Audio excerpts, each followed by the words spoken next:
अब शुरू होने जा रहा है देश का सबसे बड़ा मुकदमा, आपकी अदालत, रजत शर्मा के साथ। नमस्कार। Thank you very much. तो आइए शुरू करते हैं आपकी अदालत में आज का मुकदमा।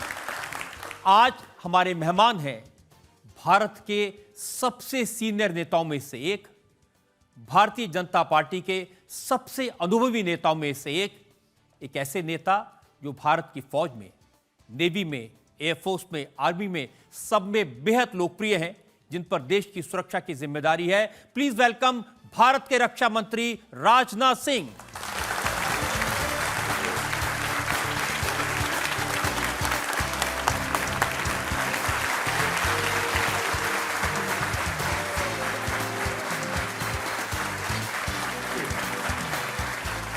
और आपकी अदालत में मैं आमंत्रित कर रहा हूं, आपकी अदालत में हमारे आज के जज, जाने माने पत्रकार प्रदीप सिंह को।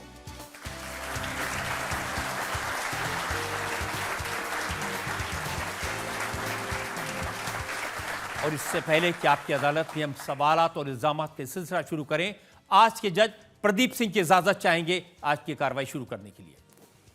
अदालत की कार्यवाही शुरू की जाए। और इससे पहले कि पहला इल्जाम लगे भारत के रक्षा मंत्री राजनाथ सिंह पर, एक नजर डालेंगे राजनाथ सिंह जी के पॉलिटिकल करियर पर। भारत के रक्षा मंत्री राजनाथ सिंह अपने सरल, सहज और शालीन स्वभाव के लिए जाने जाते हैं। राजनाथ सिंह 13 साल की उम्र में आरएसएस में शामिल हुए। मिर्जापुर में संघ के कार्यकर्ता से लेकर जनसंघ ज्वाइन करने का सफर राजनाथ सिंह ने तेजी से पूरा किया। राजनाथ सिंह पिछले 50 साल से राजनीति में हैं। जनसंघ के जिला अध्यक्ष से चलकर बीजेपी के राष्ट्रीय अध्यक्ष के पद तक पहुंचे। मिर्जापुर के एमएलए से चलकर राजनाथ सिंह उत्तर प्रदेश के मुख्यमंत्री के पद तक पहुंचे। अटल बिहारी वाजपेयी की सरकार में राजनाथ सिंह कैबिनेट मिनिस्टर रहे। जब नरेंद्र मोदी की सरकार बनी तो राजनाथ सिंह पहले 5 वर्ष भारत के होम मिनिस्टर रहे। मोदी के दूसरे कार्यकाल में राजनाथ सिंह को रक्षा मंत्रालय की जिम्मेदारी सौंपी गई। राजनीति में राजनाथ सिंह ने हर पोजीशन देखी है।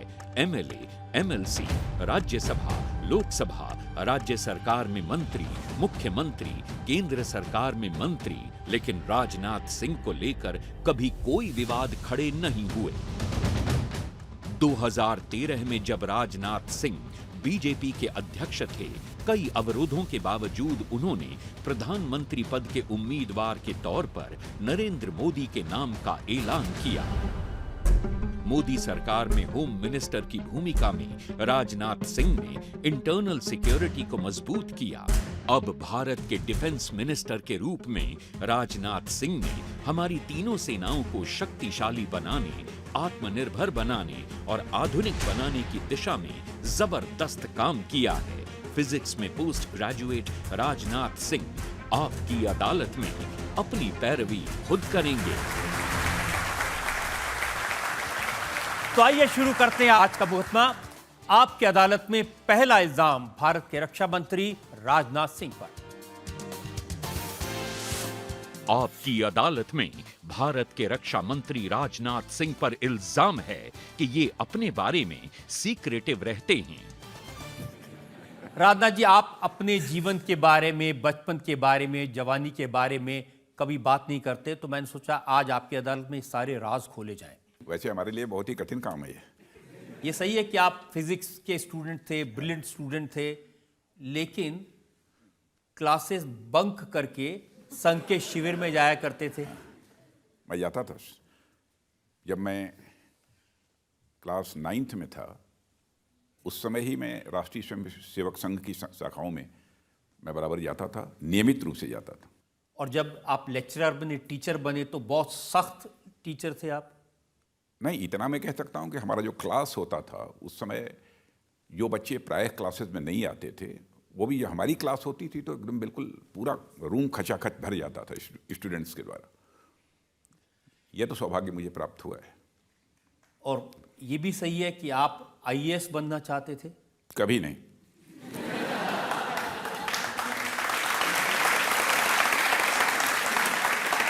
मैं आईएएस नहीं बनना चाहता था, बल्कि मेरे मन में भी इच्छा भी पैदा हुई तो आर्मी में जाने की इच्छा पैदा हुई थी। मैंने उस समय एक एग्ज़ाम भी दिया था एनडीए का, लेकिन यूँ ही मैंने एग्ज़ाम दिया उसी समय हमारे फादर की डेथ हो गई थी, वहीं पर छूट गई चीज़, क्योंकि आगे मैं प्रोसीड नहीं कर सका। और फिर उसके बाद एमएससी किया, और यूनिवर्सिटी के vice chancellor professor P T Chandy हुआ करते थे। वो मुझे बेहद प्यार करते थे, क्योंकि मैं आंदोलन भी करता था, लेकिन कभी भी परीक्षा को स्थगित करने के लिए यूनिवर्सिटी एडमिनिस्ट्रेशन पर मैंने कभी कोई दबाव नहीं डाला कभी, इसलिए मुझे बहुत बेहद पसंद करते थे। मैं फर्स्ट डिवीजनर था ही उस समय। उन्होंने ही कहा एमएससी करने के बाद कि बेटा अब तुम यहाँ मत रहो विश्वविद्यालय में, क्योंकि मैं आंदोलन वगैरह भी बहुत ज़्यादा करता था। तो मैंने अप्लाई किया, फिर केबी पोस्ट ग्रेजुएट कॉलेज में मैं फिजिक्स का लेक्चरर हो गया। लेकिन ये कोई नहीं सोच सकता था कि जो नौजवान एक ज़माने में फौज में जाना चाहता था वो भारत का रक्षा मंत्री बन जाएगा। ये तो मैंने भी नहीं सोचा था कभी ऐसा हो। ये सही है कि जब इमरजेंसी लगी उस समय आप बड़े नेता बन चुके थे? उस समय मैं लेक्चरर था। 21 ईयर की एज में, 21 साल की उम्र में मैं फिजिक्स का लेक्चरर बन गया था। और थोड़ा सा पॉलिटिकली मैं एक्टिव था बहुत। मजदूरों के आंदोलन में मैं भाग लेता था, और साथ ही साथ राष्ट्रीय स्वयंसेवक संघ की गतिविधियों में हमारी बड़ी सक्रिय भूमिका उस समय रहती थी। और एकाएक सारी पॉलिटिकल पार्टी ने जिले के मिलकर मुझे जेपी मूवमेंट जो प्रारंभ हुआ था उसका कन्वीनर बना दिया था, जबकि मैं सबसे यंग था। जितने लोग थे लीडरशिप में सबसे यंग था, लेकिन लोगों ने जिम्मेदारी मेरे ऊपर दी। और उसके बाद मूवमेंट प्रारंभ हुआ। मैं 18 महीने तक मैं जेल में रहा, लगभग 17.5 महीने या 18 महीने तक मैं उस आयु में जेल में था। लगभग 23 वर्ष की उम्र थी। पकड़े कैसे गए? मैं हमारी नई नई शादी हुई थी, घर पर था मैं उस समय।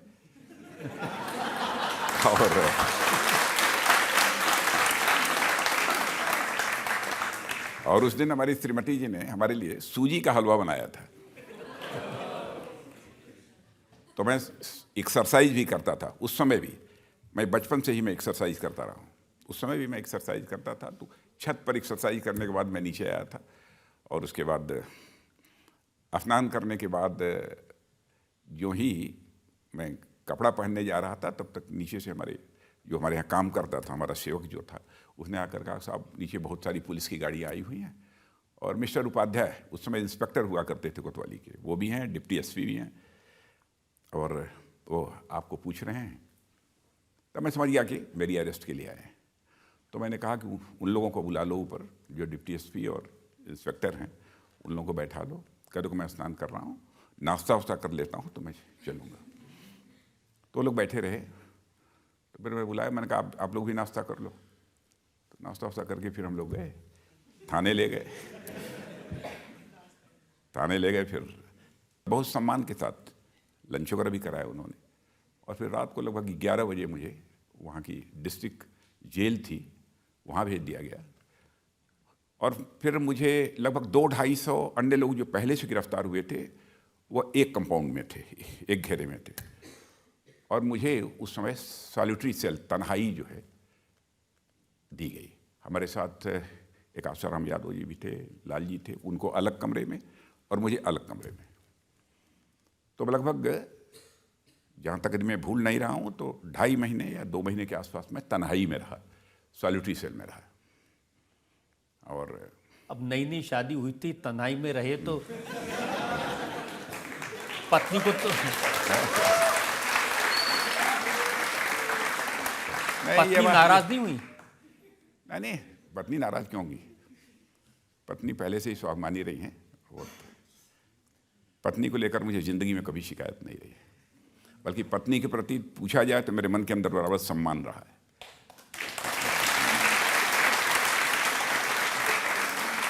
मैंने आपकी बायोग्राफी में पढ़ा कि जब पुलिस पकड़ के ले जा रही थी तो आपकी माँ भी वहाँ आई थी? नहीं, उस समय की बात नहीं है।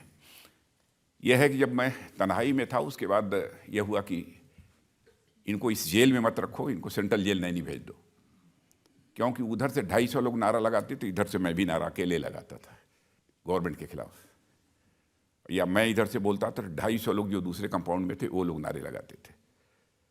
और तो फिर अथॉरिटीज ने तय किया कि इनको यहाँ मत रखो, नहीं बहुत नारेबाजी कराएंगे, इनको सेंट्रल जेल नहीं इलाहाबाद भेज दो। तो जब मैं ले जाया जा रहा था, तब रेलवे स्टेशन पर बहुत बड़ी फोर्स लगी हुई थी। तो हमारी माँ, हमारी पत्नी और भी अगल बगल की सब सारी औरतें आई हुई थी।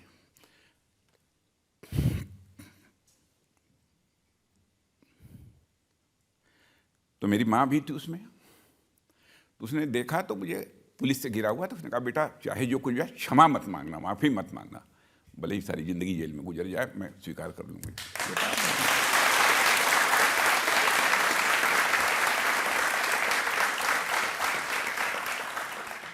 बहुत गजब का सवाल पूछ दिया आपने।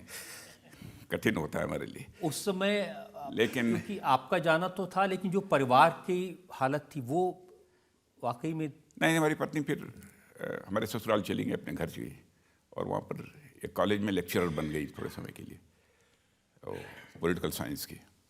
और इमरजेंसी का 1 साल पूरा हुआ तो सामान्यतः एक धारणा थी कि 1 साल के बाद लोग जेल से छूट जाएंगे। लेकिन तब तक हमारे एक चचेरे भाई थे, आज भी हैं, गाजीपुर पोस्ट ग्रेजुएट कॉलेज में, वो मैथमेटिक्स के लेक्चरर थे। उनसे मेरी माँ ने पूछा कि श्री विजय सिंह नाम है उनका, तो उनसे पूछा कि अब तो 1 साल हो गया, अब तो राजनाथ तो आ ही जाएंगे। तो उन्होंने कहा कि नहीं माँ, दादी कहते थे, दादी 1 साल के लिए और एक्सटेंड हो गया, बढ़ गया, तो उसको ही ब्रेन हेमरेज हो गया। और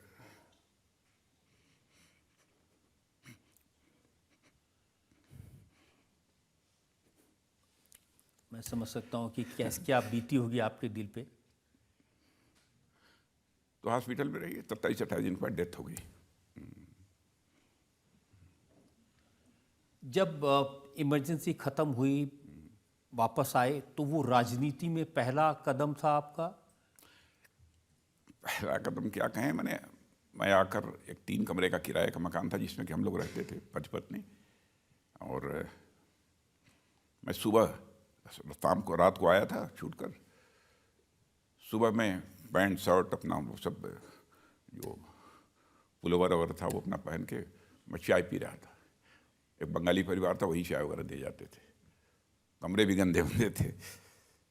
तो उसी समय हमारे एक जनसंघ के एक नेता हुआ करते थे, बुजुर्ग, उनका नाम था स्वर्गीय केदार साहब।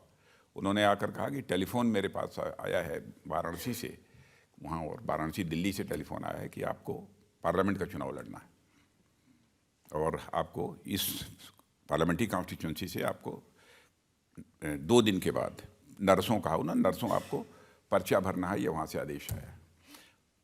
मैं गया, अनएक्सपेक्टेड था हमारे लिए, क्योंकि उस समय उम्र भी हमारी 25.5 साल की आसपास रही होगी। फिर मैं गया, धूम धड़ाका के साथ जो है पर्चा दाखिल हुआ, अथॉरिटी लेटर मिला, सब कुछ मिला। लेकिन फिर से उसी बीच जिस दिन हमको मजिस्ट्रेट ने सिंबल देने के लिए बुलाया, ये हम सारे लोग मौजूद थे, बहुत सारे एडवोकेट्स भी थे, हमारे मुरलीधर पांडे और रामाचार्य जी पांडे, ये पूर्व विधायक थे, जनसंघ के हुआ करते, तो वो लोग भी साथ में थे। तब तक एक व्यक्ति टेलीग्राम लेकर आ गया, जो ही मजिस्ट्रेट मुझे सिंबल देने जा रहा था।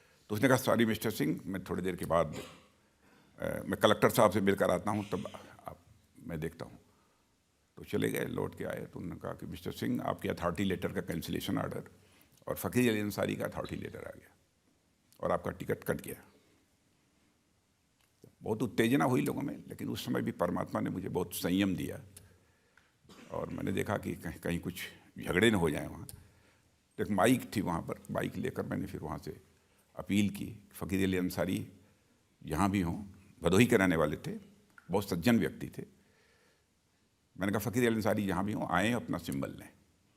और वहीं पर कुछ बोलते बालते मैंने ये भी घोषणा कर दी कि चूँकि 3 बजे का समय समाप्त हो चुका है, और अब मैं विड्रॉ भी नहीं कर सकता, मजिस्ट्रेट मुझे कंपेल कर रहे थे कि आप अपनी चॉइस का कोई सिंबल ले लीजिए।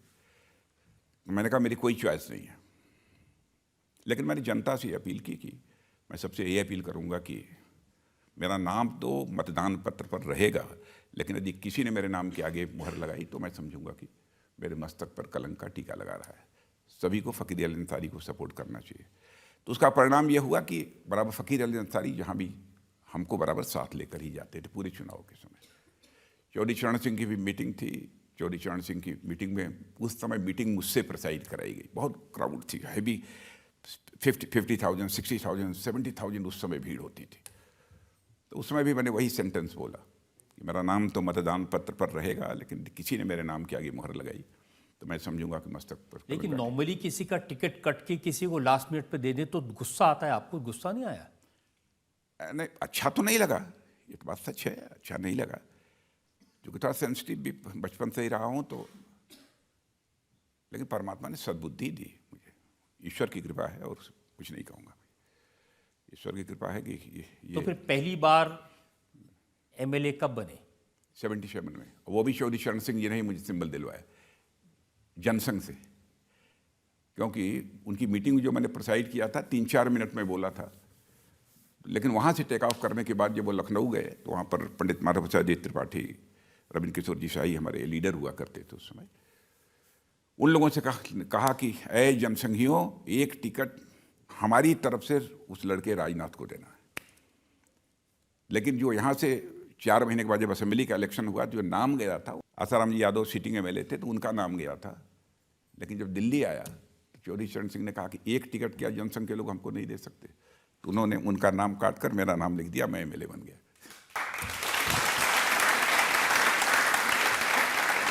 लेकिन आपके बारे में रिसर्च करते करते ये भी पता चला कि आपने भी एक किसी का नाम काटा था। कहाँ पर? जब आप भारतीय जनता पार्टी के राष्ट्रीय अध्यक्ष थे तो आपने अपने बेटे का टिकट काट दिया था। ओह, ऐसा हुआ 2007 में विधानसभा का चुनाव था उत्तर प्रदेश का, तो श्री कल्याण सिंह जी आज भी हैं, हमारे बड़े हैं हमसे, आदरणीय कल्लाजी मिश्र हमारे गवर्नर हैं इस समय राजस्थान के। ये सब लोग वाराणसी के एक विधानसभा क्षेत्र से हमारे बेटे पंकज का नाम लेकर आए थे। तो मैं इलेक्शन कमेटी को चेयर में ही कर रहा था क्योंकि मैं अध्यक्ष था उस समय पार्टी का। अटल जी, अडवाणी जी दोनों लोग हमारे अगल बगल बैठे थे। तो मैंने रिफ्यूज़ कर दिया, मैंने कहा कि मैं अपने हाथ से अपने बेटे को टिकट नहीं दूंगा मैं। तो अटल जी जिस प्रकार का स्वभाव था, उन्होंने कहा कि हमारा डिसेंट नोट कर लिया जाए इलेक्शन कमेटी में। मैं सहमत नहीं हूँ इससे। तो अडवाणी जी भी बोल दिए, सब ने कह दिया कि सहमत। और अनंत कुमार जिनकी अभी स्वर्गवास हो गया, अपने कोलीग थे, वो सेक्रेटरी थे हमारे इलेक्शन कमेटी, उनको कह दिया जाओ घोषणा कर दो। उन्होंने घोषणा कर दी। तो जब शाम को घर में गया, घर तो पंकज आए, पैर छूने, तो मैंने आशीर्वाद नहीं दिया। बहुत दुखी हुए, अपनी माँ से जाकर कहा, तो माँ आई, उनकी हमसे भिड़ गई। मैंने कहा कि अपने बेटे को अपने हाथ से मैं सिंबल नहीं दे सकता हूँ, क्योंकि मेरे लिए सभी समान हैं। तब पंकज उसके बाद आए। पंकज ने बहुत संयम से काम लिया, मैं पंकज की तारीफ करता हूँ। बहुत धैर्य से काम लिया उन्होंने। कहा पापा आप नहीं चाहेंगे तो मैं चुनाव नहीं लड़ूंगा। आंखों में आंसू थे, लेकिन कहा उन्होंने कि आप नहीं चाहेंगे। नॉर्मली पिता बड़ा नेता हो तो बेटे को फायदा होता है, आपने तो नुकसान कर दिया उनका। मैंने अपने हाथ से बिल्कुल, मैं टिकट अपने बेटे को अध्यक्ष रहते अपने हाथ से उस पर सिग्नेचर नहीं कर सकता हूँ, इतना है हमारा। ये तो बाद में, आप तो हमारे प्रधानमंत्री जी हैं, उस समय अध्यक्ष हमारे आज के जो गृह मंत्री हैं अमित शाह जी हुआ करते थे। वो लोग भी मेरी बात सुन रहे होंगे। किसी से आज तक जीवन में मैंने कभी नहीं कहा, इन लोगों ने स्वयं ही फैसला लिया है, मैंने कहने कभी नहीं कहा। मैं तो सार्वजनिक रूप से बोल रहा हूँ।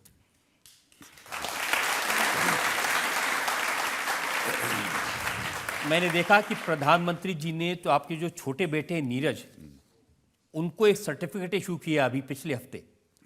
उन्होंने कहा मोदी के विकसित भारत संकल्प के नंबर 1 एम्बेसडर हैं नीरज सिंह।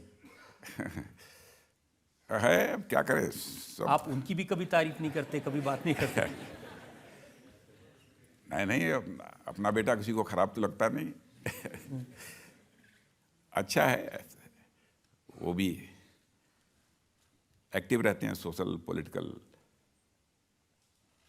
और काफी तारीफ मोदी जी ने उनकी की, उनके काम की। एक हफ्ते में उन्होंने 50,000 एम्बेसडर बना दिए विकसित भारत के।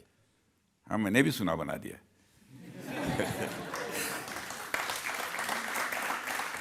आप कुछ नहीं करते परिवार के लिए, उसके बावजूद राहुल गांधी से जब सवाल पूछा गया परिवारवाद के बारे में, वंशवाद के बारे में, तो उन्होंने उस पत्रकार को डांटा, उससे कहा कि आप अमित शाह से पूछो उनके बेटे क्या करते हैं, राजनाथ सिंह से पूछो वो अपने बेटे के लिए क्या करते हैं। मैं बहुत दो टूक शब्दों में कहना चाहूँगा रजत जी कि राजनीति यदि जीवन में मैंने की है, चाहे किसी ने जो पीठ पीछे कोई भगवान राम नहीं बचे तो मैं कैसे बचूंगा, लेकिन किसी के आंखों में धूल झोंक कर मैंने कभी राजनीति नहीं की है। जब भी राजनीति की है तो लोगों की आंख में आंख डालकर राजनीति की है। पीठ पीछे कोई ना बात करे, जिसको बात करनी हो सामने आके बात करे। देखिए, सब जानते हैं कि जब 2013 में भारतीय जनता पार्टी के राष्ट्रीय अध्यक्ष थे तो आपने बड़े लोगों के विरोध के बावजूद नरेंद्र मोदी जी का नाम डिक्लेयर किया, नरेंद्र मोदी भारत के प्रधानमंत्री पद के उम्मीदवार होंगे। ये आपने किया? अरे मैंने कुछ नहीं किया। मैं अध्यक्ष था, मुझे लगा। क्यों लगा? और नहीं, मुझे लगा कि जनता में यदि किसी का नाम उस समय भी, जो बहुत अधिक तो नहीं लेकिन चर्चा में जो आता था, हम जो 2-3-4 लोग थे, मुझे लगा कि मोदी जी के अंदर वह क्षमता है, क्योंकि जिस तरीके से उन्होंने मुख्यमंत्री के रूप में भी गुजरात के अंदर सरकार चलाई और लगातार सरकार 3 बार बनाई थी, मुझे लगा था कि इस देश को सही नेतृत्व यदि कोई दे सकता है तो मोदी जी ही दे सकते हैं। इसलिए मैंने उनके नाम की जो है घोषणा की थी।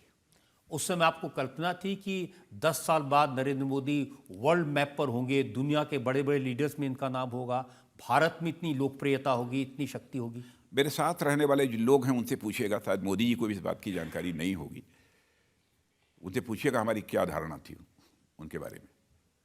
मुझे लगता था कि उनके अंदर वो क्षमता है, वो प्रतिभा है, वो योग्यता है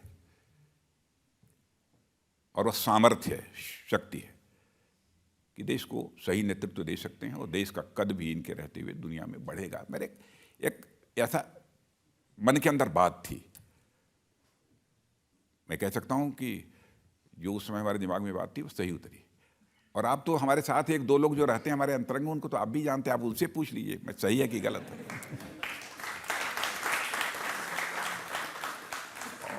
और मैंने तो गोवा में ही, जिस समय इलेक्शन मैनेजमेंट के कमेटी के वो चेयरमैन जब घोषित हुए थे, तो उसके बाद ही, चूंकि मैं अध्यक्ष था, अरुण जेटली जी उस समय संचालन कर रहे थे। उस कार्यक्रम का कार्यकर्ताओं की बहुत बड़ी मीटिंग थी, लगभग 5-6 हज़ार 8 हज़ार कार्यकर्ता रहे होंगे उसमें। तो पहले मोदी जी को बोलने के लिए उन्होंने आमंत्रित किया। स्वाभाविक है कि अध्यक्ष बाद में बोलता है, तो मैंने मोदी जी को कहा कि नहीं आप बैठिए, और मैं खड़ा हो गया।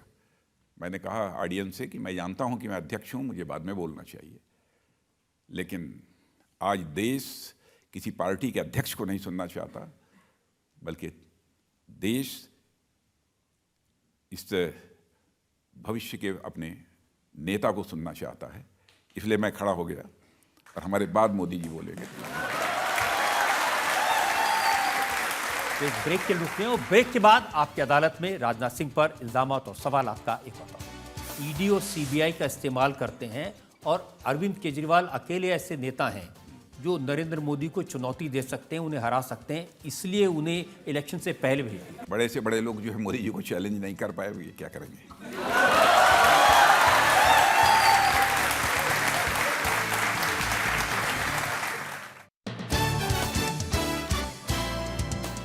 Welcome back. आपकी अदालत में आज हमारे मेहमान हैं भारत के रक्षा मंत्री राजनाथ सिंह। आपकी अदालत में अगला इल्जाम। आपकी अदालत में भारत के रक्षा मंत्री राजनाथ सिंह पर आरोप है कि इनकी सरकार ने लोकतंत्र का गला घोंट दिया। राजनाथ जी, जब से अरविंद केजरीवाल को जेल भेजा गया है,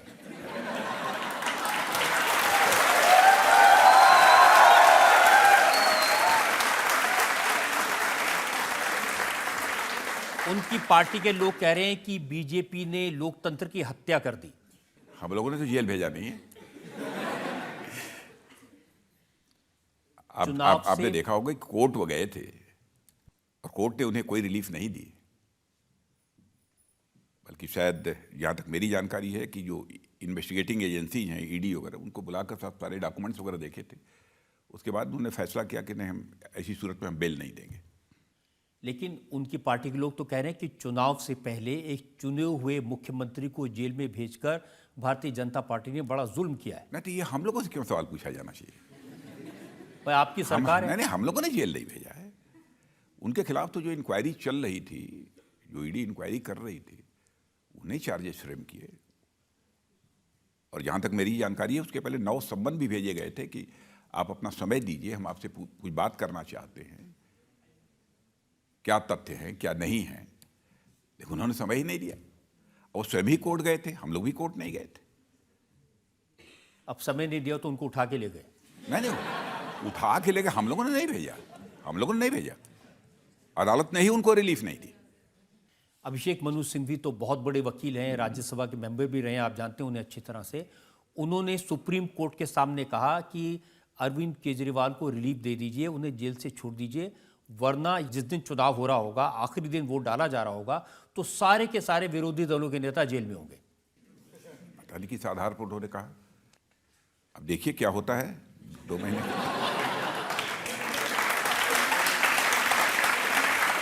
और मैं समझता हूं कि इस अपराध बोध से वह क्यों ग्रसित हैं, यह बात हमारी समझ में नहीं आ रही है कि वो भी जेल चले जाएंगे, क्योंकि सरकार ने जेल नहीं भेजा इनको। माने मोदी जी ने जेल भेज दिया होगा और किसी ने जेल भेज दिया होगा, ऐसा नहीं हुआ है। ईडी ने उनसे कुछ क्वेरीज करनी चाहिए, उनसे कुछ सवाल पूछने थे, सम्मन दिया कि आइए बैठिए, आपके साथ हम बात करना चाहते हैं। 9 बार समय नहीं दिया, फिर वो कोर्ट में गए कि कोई न कोई रिलीफ मिल जाए, हमको जेल न जाना पड़े। अब कोर्ट ने ही रिलीफ नहीं दी, आप ये कहेंगे कि कोर्ट के ऊपर हम लोगों ने प्रेशर बिल्डअप कर दिया। नहीं, वो कहते हैं कि ये ईडी और सीबीआई का इस्तेमाल करते हैं और अरविंद केजरीवाल अकेले ऐसे नेता हैं जो नरेंद्र मोदी को चुनौती दे सकते हैं, उन्हें हरा सकते हैं, इसलिए उन्हें इलेक्शन से पहले भेज दिया। अरे क्या बड़े से बड़े लोग जो है मोदी जी को चैलेंज नहीं कर पाए, ये क्या करेंगे?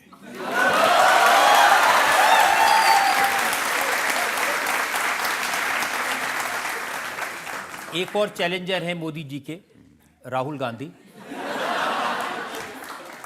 उन्होंने अरविंद केजरीवाल के अरेस्ट होने के बाद ट्विटर पर लिखा, डरा हुआ तानाशाह मरा हुआ लोकतंत्र चाहता है। ऐसे अपशब्दों का प्रयोग प्राइम मिनिस्टर के लिए यही लोग कर सकते हैं। और मैं बतला दूं आपको, जीवन में मैंने किसी भी प्राइम मिनिस्टर की, भले ही वो कोई कांग्रेस का ही प्राइम मिनिस्टर क्यों न रहा हो, मैंने कभी भी किसी की इस प्रकार की आलोचना नहीं की है। क्यों?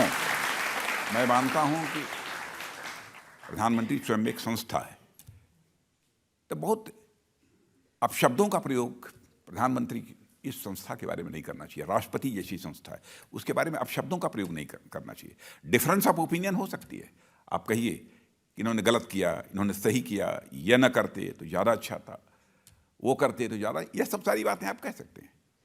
लेकिन एक प्रकार से अपशब्दों का प्रयोग जिस तरीके से किया गया है, इसको मैं कंडेम करता हूँ, भर्त्सना करता हूँ। लेकिन चुनाव से पहले अरविंद केजरीवाल को गिरफ्तार करना, आपको नहीं लगता इसका चुनाव में नुकसान होगा बीजेपी को? अरे बाबा, हम लोगों ने गिरफ्तार किया है। आप ये क्यों कह रहे हैं रजत जी, क्यों गिरफ्तार करना है? इसलिए राजनाथ जी के केस तो ईडी ने किया, केस तो सीबीआई ने किया। इन्वेस्टिगेटिंग एजेंसी ये बहुत पहले से जो है सारे मामले की छानबीन कर रही थी।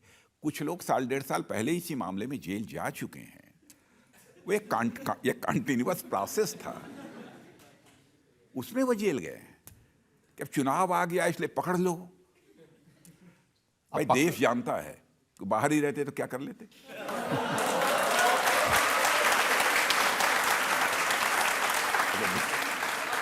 अच्छा, 2014 में भी बाहर थे, 2019 में भी बाहर थे, लेकिन तो वो अलग की बात है। राजनाथ जी अकेले नहीं ना, आपने लेकिन मैं उनके बारे में कुछ कहना नहीं चाहता हूँ। वो अब केजरीवाल के बारे में जो भी कोर्ट का जजमेंट होगा होगा, उसको हम सभी स्वीकार करेंगे। उसके लिए हम लोगों के ऊपर ये उंगली उठाना, हम लोगों को दोषारोपित करना, ये मैं समझता हूं कि हम लोगों के साथ ये इंसाफ नहीं देखिए, होगा। वो तो खुद जब जेल से बाहर थे वो कहते थे कि मनीष सिसोदिया कट्टर ईमानदार है, वो दिल्ली के लोगों को अच्छी एजुकेशन दे रहा था, इसलिए मोदी जी ने उसे जेल में डाल दिया। हाँ, बताइए क्या बात है। फिर सत्येंद्र जैन को जेल में डाल दिया, संजय सिंह को, सारी पार्टी उनकी जेल में है। भारत की राजनीति की सबसे बड़ी विडंबना ये रही है कि बहुत सारे नेताओं के वर्ड्स और डीड्स, कृति और कथन, कहने और करने में अंतर होने के कारण भारत की राजनीति और भारत के राजनेताओं पर से जनता का विश्वास धीरे धीरे समाप्त होता गया और एक गहरा विश्वसनीयता का संकट इस देश की राजनीति पे पैदा हुआ। और मैं दावे के साथ कह सकता हूँ, भारत की राजनीति में पैदा हुए विश्वसनीयता के संकट को चुनौती के रूप में यदि किसी राजनीतिक पार्टी ने स्वीकार किया है तो हमारी पार्टी भारतीय जनता पार्टी ने स्वीकार किया। हम जो कहते हैं वो करते हैं। कोई ये बतला दे कि आपने ये कहा है और ये नहीं किया है। मोदी जी ने घोषणा पत्रों में जो भी बात कही, 2014 में मैं ही पार्टी का प्रेसिडेंट था, Modi ji prime minister candidate थे। मोदी जी बार बार मुझसे कहते थे कि अध्यक्ष जी ये देख लीजिएगा कि हमारे इलेक्शन मैनिफेस्टो में ऐसी कोई चीज न रहे जिसे हम गवर्नमेंट बनने के बाद ना पूरा कर पाए। तो आपने मैनिफेस्टो में थोड़ी लिखा था कि चुनाव से पहले झारखंड के मुख्यमंत्री भी जेल में होंगे, दिल्ली के मुख्यमंत्री भी जेल में होंगे। तो इसीलिए तो मैंने कहा ना, हम लोगों ने लिखा नहीं था, हम लोगों ने लिखा नहीं था इसलिए, और ये हम लोगों का काम भी नहीं है। और झारखंड तो आपके ससुराल है, वहां से खबर आती होगी कि क्या हो रहा है। नहीं, ये सब तो एजेंसी अपना अपना काम कर रही हैं और यदि कहीं गलत होगा कुछ तो एजेंसी यदि गलत करेगी, मैं बताता हूं तो अदालत उसमें हस्तक्षेप राजनाथ जी करेगी। क्यों ये इंप्रेशन क्रिएट होता है। जो फिगर्स आई हैं, ये इंडियन एक्सप्रेस की एक रिपोर्ट है जिसमें लिखा ईडी ने पिछले 10 साल में 347 प्रमुख राजनेताओं की जांच की, जिनमें से 85% विपक्षी दलों के नेता थे।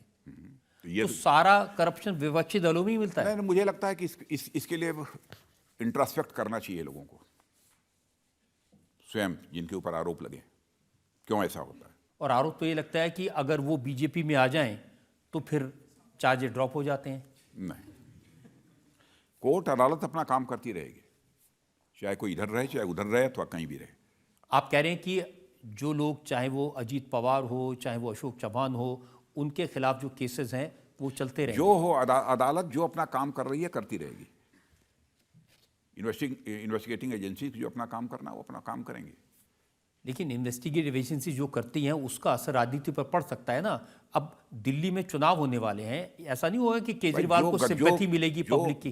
जो गलत करेगा उसके पॉलिटिकल कैरियर पर उसका एडवर्स इंपैक्ट तो होगा ही होगा।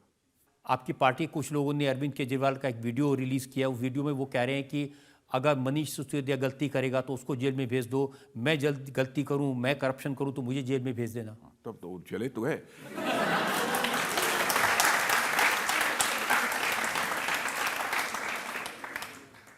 जनता में से। अच्छा सर, दिल्ली में भाजपा चुनाव तो जीत नहीं पाती, तो क्या ये दूसरा तरीका है सत्ता पे कब्जा करने का कि मुख्यमंत्री को अंदर ही कर दो? नहीं तो सरकार ने किया हो तब तो ये आपका सवाल में इसका जवाब मैं दे देता। सरकार के कहने पर हुआ है ऐसा मैं नहीं मानता। इन्वेस्टिगेटिंग एजेंसी 1.5 साल 2 साल 2.5 साल से यह काम कर रही थी। कुछ लोग इन्हीं आरोपों के तहत जेल के अंदर जा चुके थे। जी राजनाथ जी, आपको नहीं लगता कि आपकी सरकार आने के बाद पिछले 10 साल में ये इन्वेस्टिगेटिव एजेंसी कुछ जरूरत से ज्यादा एक्टिव हो गई हैं? नहीं, तो हमारे यहाँ कौन सी ऐसी एजेंसी है जो एक्टिव नहीं है? कौन सी ऐसी हमारे मंत्रालय है जो इस समय पहले के कंपैरिजन में एक्टिव नहीं है? सभी एक्टिव हैं। इवन प्राइम मिनिस्टर भी एक्टिव हैं, सारे मिनिस्टर्स भी एक्टिव हैं। तभी ना आज इंटरनेशनल कम्युनिटी में भारत का स्टेचर इतनी तेजी के साथ बढ़ा है। और मैं कह सकता हूं पूरे कॉन्फिडेंस के साथ, पहले भारत इंटरनेशनल फोरम पर कुछ बोलता था तो भारत की बातों को जिस गंभीरतापूर्वक लिया जाना चाहिए नहीं लिया जाता था, लेकिन आज यदि इंटरनेशनल फोरम पर भारत कुछ बोलता है तो सारी दुनिया कान खोलकर सुनती है कि भारत बोल क्या रहा है। यह भारत की हैसियत बनी है। ये आपकी बात सही है कि प्रधानमंत्री एक्टिव हैं, एजेंसीज एक्टिव हैं, ये कांग्रेस की शिकायत है कि इनकम टैक्स भी जरूरत से ज्यादा एक्टिव है। कांग्रेस पार्टी को 210 करोड़ का सभी को सक्रियता के साथ अपनी अपनी भूमिका का निर्वाह करना चाहिए। इनएक्टिव किसी को नहीं रहना चाहिए, सबको एक्टिव रहना चाहिए, चाहे वो प्रेसिडेंट हो, प्राइम मिनिस्टर हो, चाहे मिनिस्टर हो, चाहे ब्यूरोक्रेट्स हों, सबको एक्टिव रहना चाहिए। अब सबको देखिए, अपनी अपनी जिम्मेदारी का निर्वाह करना चाहिए। इनकम टैक्स की वजह से कांग्रेस की क्या हालत हो गई, इसका बयान राहुल गांधी ने किया है।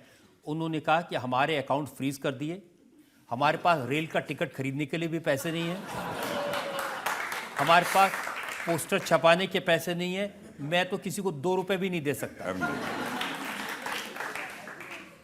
ऐसा आप लोग मानते हैं क्या? देखिए, जनता ही नहीं मानती कि उनके पास 2 रुपये भी नहीं है, नहीं दे सकते। चुनाव आने वाला है, चुनाव के मौके पे एक प्रिंसिपल ऑपोजिशन पार्टी, सबसे पुरानी पार्टी तो है ही है, उसके अकाउंट्स फ्रीज कर दें। भाई हम मान, यदि कोई आरोप लगाता है कि आपने फ्रीज कर दिया, मान लीजिए फ्रीज हो गया, किसी एजेंसी ने फ्रीज कर दिया, तो आप कोर्ट जाते क्यों नहीं है? लोअर कोर्ट है, हाई कोर्ट है, सुप्रीम कोर्ट है, क्यों नहीं जाते आप? जाते हैं लेकिन रिलीफ नहीं मिलता। क्या करेंगे? तो उसके लिए मैं क्या करूं? हमारी गवर्नमेंट क्या करे? मोदी जी क्या करें?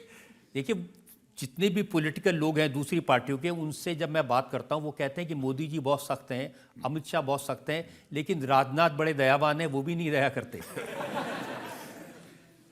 है ना, दयालु सभी हैं हमारे यहाँ, दयालु सभी हैं।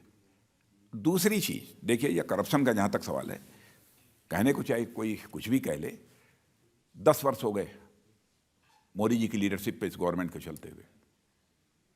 कोई भी अपोजिशन का भी कोई व्यक्ति उंगली उठाकर किसी एक मिनिस्टर के ऊपर भी आरोप नहीं लगा सका करप्शन का। यह है हमारी गवर्नमेंट।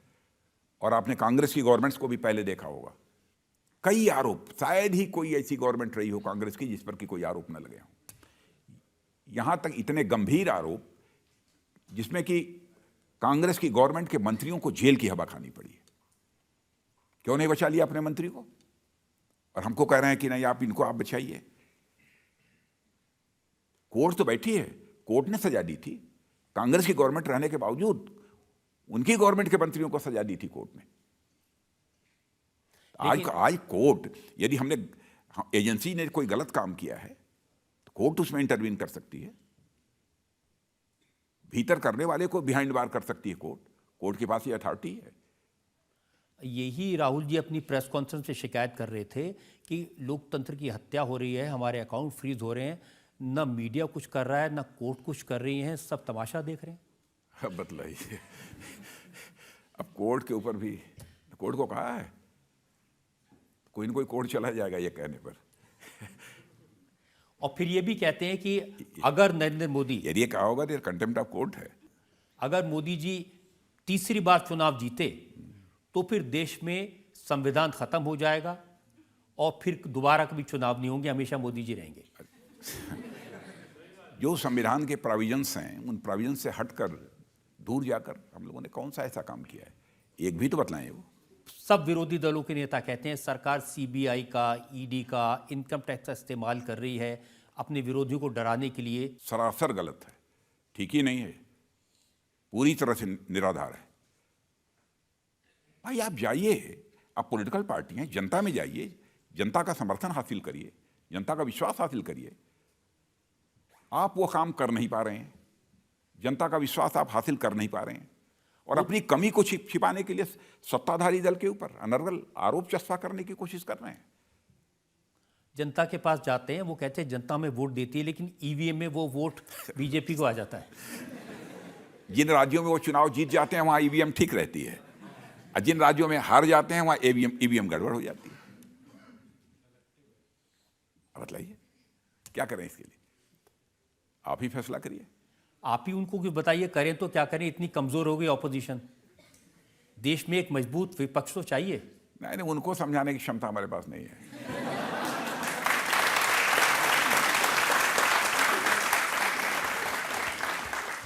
तो यहां एक और ब्रेक के रुकते हैं और ब्रेक के बाद आपकी अदालत में राजनाथ सिंह पर अगला इल्जाम।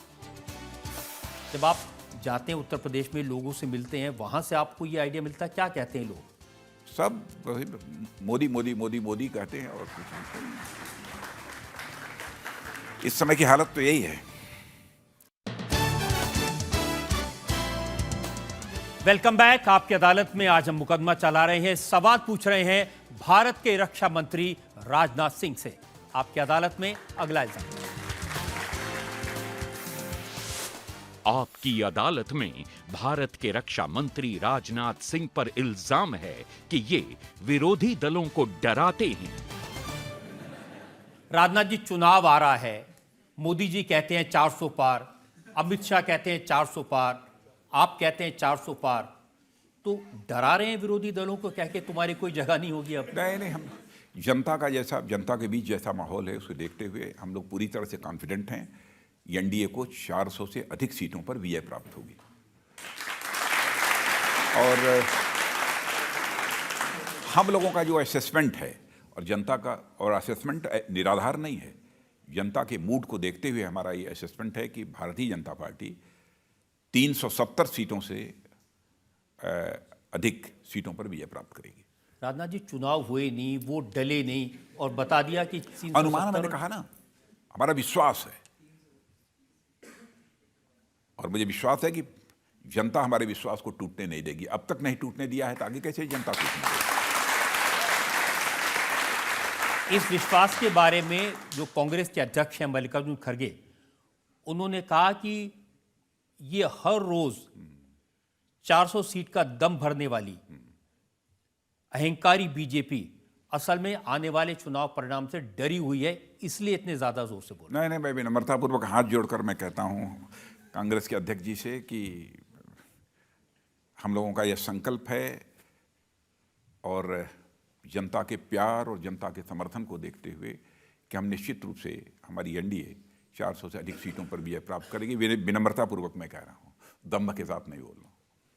आप तो पूरे देश में घूमते हैं, तो जनता समझना चाहते हैं कहां से आएंगी। जैसे उत्तर प्रदेश है, अब इसमें 62 सीटें तो पिछली बार जीते थे, अब इससे ज्यादा क्या सीटें जीते? इस बार 78 जीतेंगे।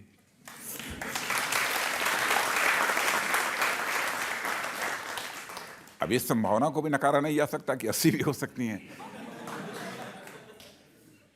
जब आप जाते हैं उत्तर प्रदेश में, लोगों से मिलते हैं, वहां से आपको ये आइडिया मिलता है, क्या कहते हैं लोग? सब मोदी मोदी मोदी मोदी कहते हैं और कुछ नहीं। इस समय की हालत तो यही है। अब देखिए, आंध्र प्रदेश जैसा एक राज्य है जहां बीजेपी की कोई सीट नहीं है, तो वहां भी लोग मोदी मोदी कह रहे हैं। नहीं, आंध्र प्रदेश में मैं गया था, विशाखापट्टनम में वहाँ के इंटेलेक्चुअल्स का भी कार्यक्रम था, लगभग 1000 से अधिक इंटेलेक्चुअल्स थे। वहाँ की पब्लिक मीटिंग को भी मैंने एड्रेस किया था। अब मीटिंग को देखकर तो मैं कह सकता हूँ कि अनुकूलता है हम लोगों के लिए, लेकिन अच्छी खासी सीटों पर विजय हम लोगों को प्राप्त होगी। और इस बार टीडीपी के साथ हमारा अलायंस हुआ है, तो टारगेट तो हमारा यही है कि सभी सीटों पर हमको विजय प्राप्त हो, हमारे अलायंस को, हमारे गठबंधन को, जो टीडीपी के साथ है। कोशिश यही है। कामयाबी कितनी मिलती है वो तो भविष्य के गर्भ में छिपा हुआ है। और तमिलनाडु आपको मुश्किल लगता है, क्योंकि प्रधानमंत्री ने पिछले 10 साल में कई बार दौरा इतनी बार तो रजत जी मेरी पक्की मान लीजिए अप्रत्याशित चुनाव परिणाम तमिलनाडु में आने जा रहे हैं। अप्रत्याशित, क्योंकि मैं जानता हूं कि भारतीय जनता पार्टी के बारे में जन सामान्य की धारणा है कि तमिलनाडु भारतीय जनता पार्टी के लिए बहुत ही कठिन है, लेकिन जिस तरीके से वहां की डीएमके के अतिरिक्त अन्य पॉलिटिकल पार्टीज का समर्थन यानी सहयोग प्राप्त हो रहा है, जिस तरीके का अलायंस बना है, और जनता में जिस तरीके की हमारी गवर्नमेंट को लेकर, हमारे प्राइम मिनिस्टर को लेकर जैसी धारणा बनी है, कुछ भी हो सकता है तमिलनाडु में। अब कोई कहता कि इस समय के आप कम से कम 4-5 सीटें प्राप्त करेंगे, कोई कहता कि साहब 10-12 भी सीटें आप प्राप्त कर सकते हैं।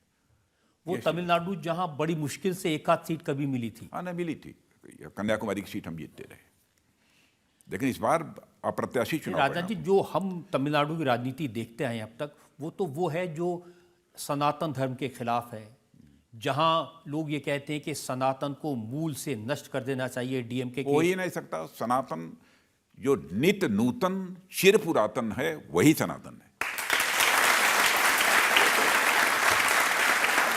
वो तो समाप्त हो ही नहीं सकता। तो इसका मतलब सनातन के बारे में लोगों की जो कंसेप्ट की क्लैरिटी होनी चाहिए वो नहीं है।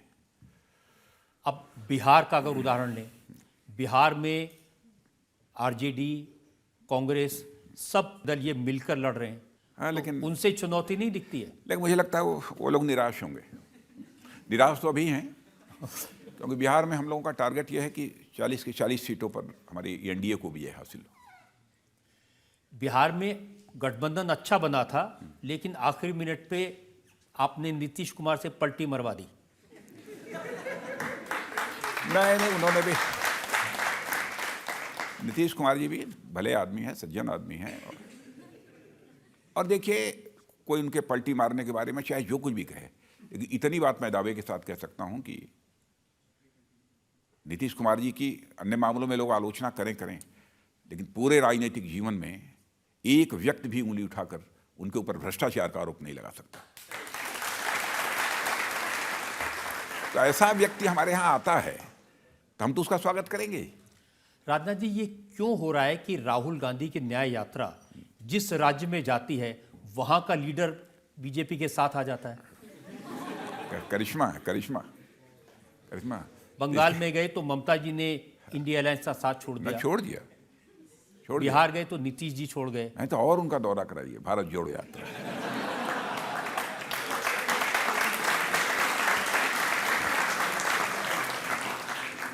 आपको नहीं लगता कि ये जो न्याय यात्रा उन्होंने निकाली है, देश भर में घूमे हैं, लोगों से मिले हैं, इसका राजनीतिक लाभ होगा चुनाव में कांग्रेस को?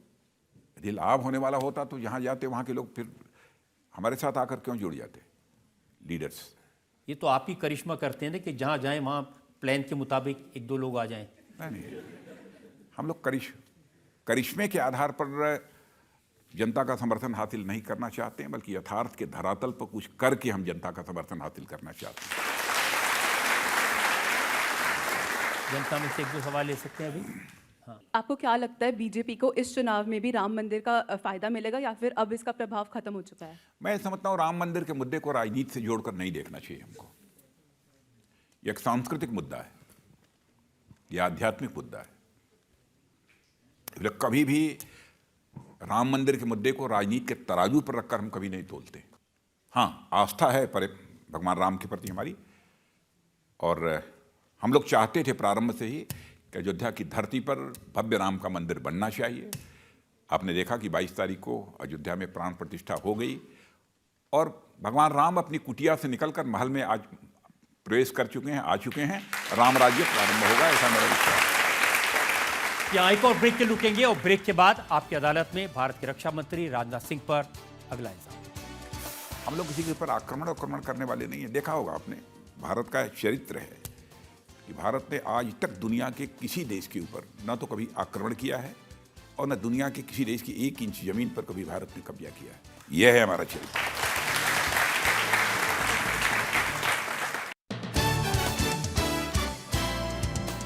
Welcome back. आपकी अदालत में आज हम मुकदमा चला रहे हैं भारत के रक्षा मंत्री राजनाथ सिंह पर। आपकी अदालत में अगला इल्जाम। आपकी अदालत में भारत के रक्षा मंत्री राजनाथ सिंह पर आरोप है कि इनके राज में पड़ोसी आंखें दिखाते हैं। राजनाथ जी, पाकिस्तान में चुनाव हुआ, शहबाज शरीफ वजीर आजम बने, और पहली स्पीच में उन्होंने कहा कि कश्मीर में कश्मीरियों का कत्ल हो रहा है, पूरी घाटी खून से सुर्ख है, और हम अपना कश्मीर लेंगे। कश्मीर क्या ले पाएगा कोई? वो अपने पीओके की चिंता करें, पाक ऑक्युपाइड कश्मीर की चिंता करें।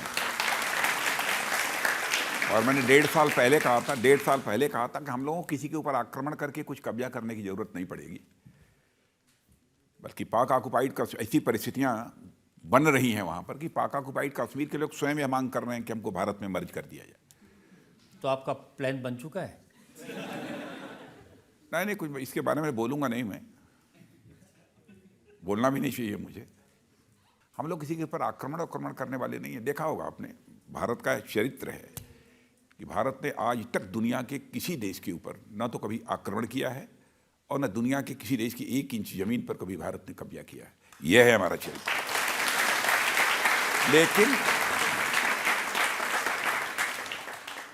लेकिन यदि कोई यह कहे, भाई पीओके भी तो हमारा ही था और हमारा ही है, हम तो आज भी मानते हैं कि पीओके हमारा ही है, लेकिन पार्लियामेंट में अधीर रंजन चौधरी आपसे कह रहे थे कि पीओके क्या लाओगे वहां से, एक अगर सेब ले आओ वही मान जाओ। उनको कहने दिए, मेरा विश्वास है कि पीओके स्वयं ही आएगा भारत के साथ। लेकिन रिपोर्ट मैंने देखी सीमा पर हलचल है, वहां पर हैवी ड्यूटी कॉम्बैट हेलीकॉप्टर तैनात किए जा रहे हैं। कहाँ पर? पाकिस्तान वाली सीमा पर। हाँ, ऐसा कुछ नहीं है, कहीं नहीं, कोई प्रॉब्लम नहीं है। और जो होगा, यदि कोई ऐसी परिस्थिति पैदा होगी तो इस देश, हमारे देश की सेना के शौर्य और पराक्रम पर देशवासियों को पूरा भरोसा है। जब भी आवश्यकता पड़ी है उन्होंने अपने शौर्य और पराक्रम का परिचय दिया है और भारत का मस्तक सदैव ऊंचा किया है। भविष्य में भी वो भारत का मस्तक ऊंचा करेंगे, मैं पूरी तरह से आश्वस्त हूँ। नज़दीक से अपनी आर्मी, अपनी एयरफोर्स, अपनी नेवी, तीनों सर्विसेज के अधिकारियों और जवानों के करिश्मे को मैंने देखा है। और होम मिनिस्टर रहते हुए सारी पैरामिलिट्री फोर्सेस वो भी रोल प्ले कर रही है, बहुत इंपॉर्टेंट रोल प्ले कर रही हैं। उनके भी करिश्मे को हमने देखा है, इसलिए हम लोग आश्वस्त हैं, कोई चिंता करने की बात नहीं। पाकिस्तान की बात तो समझ में आती है, चीन से भी कोई खतरा नहीं है? अरे आएगा कोई खतरा, निपट लेंगे, ये कौन सी बड़ी बात। चीन से खतरा होगा, हम सिर पर हाथ देकर बैठे रहे, आएगा निपट लेंगे। भारत अब कमजोर भारत नहीं रहा है रजत जी, भारत दुनिया का एक ताकतवर देश बन चुका है। राहुल गांधी कह रहे थे कि भारत ने अब की वजह से चीन और पाकिस्तान दोनों मिल गए हैं, एक हो गए हैं। तो मिल जाए, उससे क्या? इसका मतलब कि दोनों लोग स्वीकार करने लगे हैं कि हम कमजोर हो गए। उनका आरोप यह है कि चीन ने हमारी 2000 वर्ग किलोमीटर जमीन पर कब्जा कर लिया है। हमारी चीन हमारे जवानों को पीट रहा है और भारत सरकार सोई हुई है। मुझे बेहद तकलीफ है कि हमारे जवानों के शौर्य और पराक्रम पर वो सवालिया निशान लगाने की कोशिश कर रहे हैं। इससे उन्हें बचना चाहिए। भारत की कितनी जमीन पर 62 में चाइना ने कब्जा किया है, क्या क्या हरकतें की हैं, मैं उनकी सब याद नहीं दिलाना चाहता हूं और कभी इसकी मैं चर्चा भी नहीं करता हूं, कभी चर्चा नहीं करता हूं। लेकिन आप आश्वस्त रहिए, भारत की 1 इंच जमीन भी हम लोग जाने नहीं देंगे, 1 इंच जमीन भी आश्वस्त रहिए। बहुत सारी ऐसी चीजें हैं कि यदि मैं उसका खुलासा मैं बोल नहीं सकता, क्योंकि इस समय चाइना और भारत के बीच बातचीत चल रही है, ठीक तरीके से बात चल रही है, सौहार्दपूर्ण वातावरण में इस समय बातचीत चल रही है, नहीं तो मैं और कुछ खुलासे कर देता। अगर उन्होंने हमारी जमीन पर कब्जा नहीं किया तो बातचीत किस बात की चल रही है? 19 बार बात हो चुकी, किस लिए? अब मुझसे कहलवाइए मत आगे की बात, क्यों बात कर रहे हैं? नहीं बोल सकता है। आप इसके बाद बैठेंगे तो मैं आपको बतला दूंगा। मैं ये भी इल्जाम लगता है कि रणनीतिक मामलों में हम बहुत खुलकर नहीं डेप सॉन्ग है, हॉट स्प्रिंग है, गोगरा है, ये ऐसी जगह है जहां पर। बस इतना ही मैं कहूंगा कि इस बार भी जो कुछ भी चाइना के साथ हुआ है, हमारे देश की सेना के जवानों ने, हमारे एयरफोर्स के जवानों ने, नेवी के जवानों ने जो करिश्मा दिखाया है, उस पर मुझे गौरव की अनुभूति होती है। मैं गौरवान्वित हूं। बहुत सारी ऐसी घटनाएं हैं, यदि देशवासियों को अवगत करा दिया जाए तो हमारे देश की सेना के प्रति हमारे देशवासियों का सम्मान और बढ़ जाएगा। देखिए, गलवान में हमारे सैनिकों ने शौर्य दिखाया, पूरे देश ने देखा और पूरे देश ने उसको मान दिया। क्या उसके बाद चीन का रवैया बदला है? अब गलवान में भी देखा आपने, जो चाइना के साथ जो हमारी लड़ाई हुई थी, गोली नहीं चली, फिजिकली लड़े थे, शारीरिक रूप से चाइना के जवानों से लड़े थे।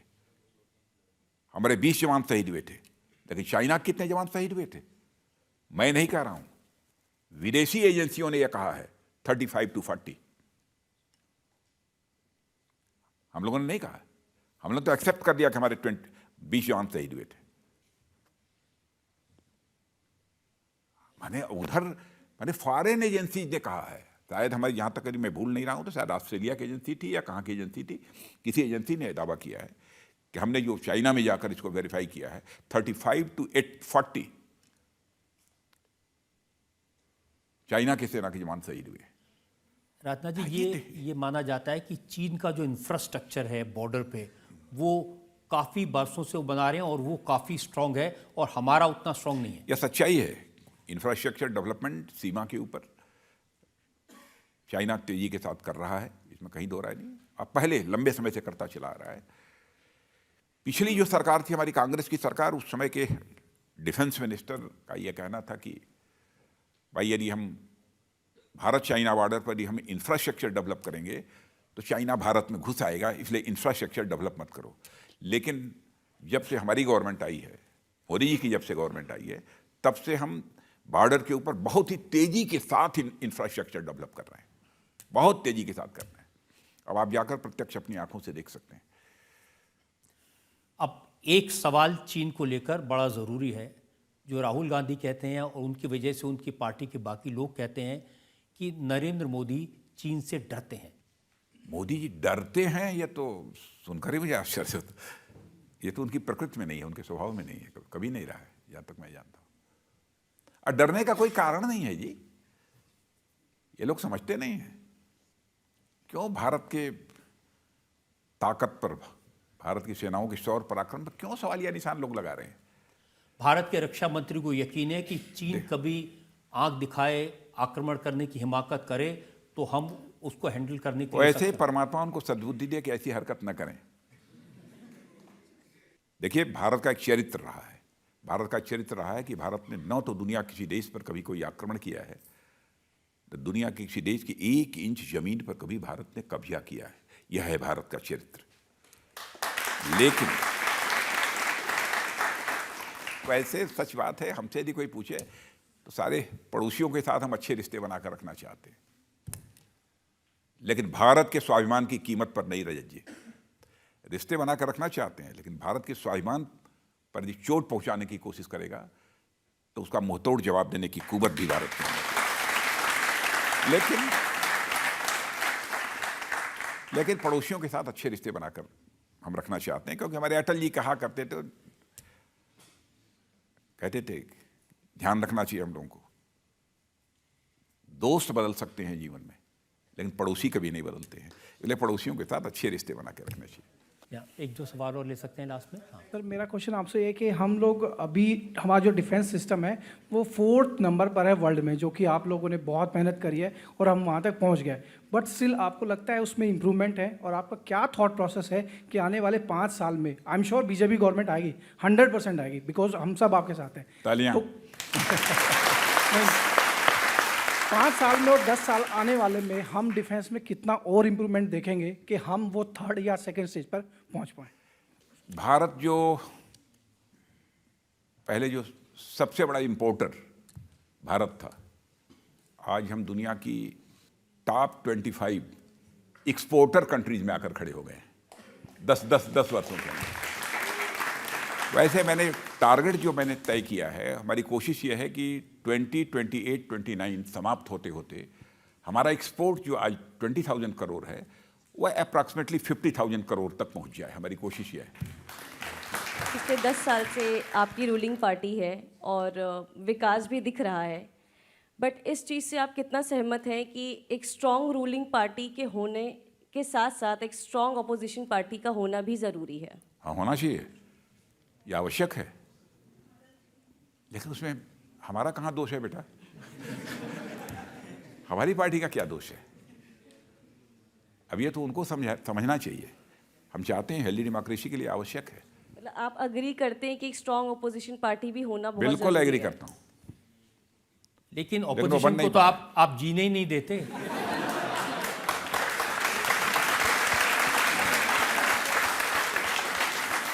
वैसे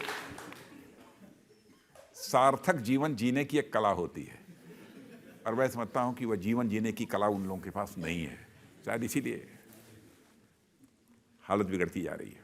मोदी जी के बारे में कहते हैं ना तो वो खुद सोते हैं ना ऑपोजिशन को सोने देते हैं। मैंने अपने मंत्रियों को भी नहीं सोने देते। तो एक और ब्रेक के रुकेंगे और ब्रेक के बाद सुनेंगे आपकी अदालत में आज के जज प्रदीप सिंह का फैसला आज के मुकदमे पर।